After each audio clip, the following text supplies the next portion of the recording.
Hey everybody, how's it going? I'm Gianna. I'm Chasta. And welcome to the Can Do Diva Daily Dose. All right, so it's March 24th. Mm-hmm. Tax time. We haven't done our taxes yet. No, very guilty, but I'm supposed to have mine mailed off tomorrow. Oh, happening. Really? We have our appointment set for April 8th. Nothing like procrastination. Well, everybody knows your taxes need to be turned in by the 15th or you get an extension. So y'all better get cracking. And to help you along, we're going to give you some interesting tips and ideas of what you need to know about your taxes and financial records and what you should have with you when you go get your taxes done. Okay, this is definitely wow. More of your forte. I had some red wine last night. Just putting it out there. I'm just throwing it out there. Yeah, so help us. Help me. Okay. Help us. Well, I have a tendency to keep a lot of old papers, so everyone wonders how long you're supposed to keep your taxes. Tax-related records for 7 years. 7 years, that's it. Well, that's it. That's it. You don't have to save them after 7 years. If they didn't 7 get your years money is a then, long time. I'm like, that's it. I have a lot of paperwork, and I keep them meticulously filed because I'm anal retentive like that. She is.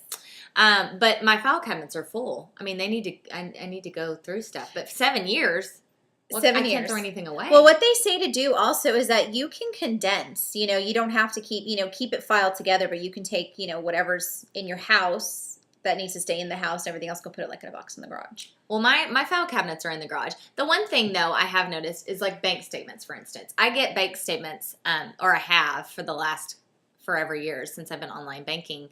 I have a backup on my online banking. So that's good. I can dump, right? I could theoretically dump my bank statements because I could go back and print them online if needed. It says, as far as bank shred unimportant bank records after 1 year, keep the rest permanently. And if you don't need them for your taxes, then you don't have to save them anymore. Okay, those are going. Like credit card receipts, for example. Right. Once you reconcile them with your actual credit card statement, you don't need to save them anymore. Well, and again, if you do your credit cards online, if you were to need something, it's saved in your online account. Yes, just make sure that there's no date of expiration on your statements. Okay. That would be the only other thing.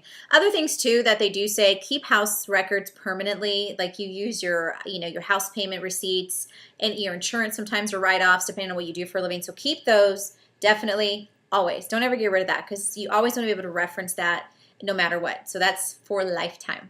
Okay. When you become a homeowner. I'm a receipt queen as well. You actually taught me that years ago. I'm very much a receipt. Since I've known you, which has been 6 or 7 years, I've kept every receipt, and I have them in manila envelopes in a box in the garage, and they're labeled every year. That's awesome. Mine are in a big old bin. Are they separated by year and bin? No. That's why tax time takes me a while. But this is good. And again, if you use any of those receipts as write-offs, you have to keep them for 7 years. Okay. Now, things like pay stubs, once you get your... Yeah, you don't need to keep those. Oh, good. Once you get your end-of-the-year W-2 forms, you can actually...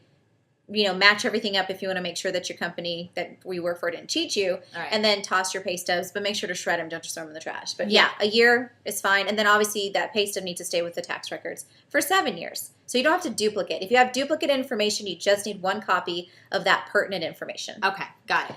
IRA contributions, also keep that permanently. Okay, Still permanently. Yeah. Permanently. Because that's your, that's over a certain period of time. So that could change periodically, and you always want to be able to reference. Okay, got it.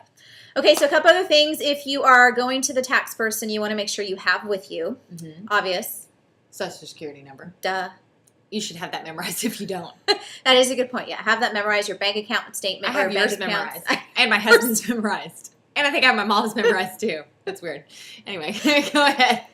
Your bank account information, like your account number and your routing, that's very important, especially if you want to e-file. Yeah, get it electronically. Hey. Self-employment tax, estimated tax information, anything you want to itemize, make sure you have all that information ready to go. W-2s, 1099s, 1098s. I don't know what that is, but I guess you need those too. If you need it, you probably know. I know 1099s for freelancers. I get a lot of those, so you definitely, you want to have those with you. Interest paid on mortgage or student loans.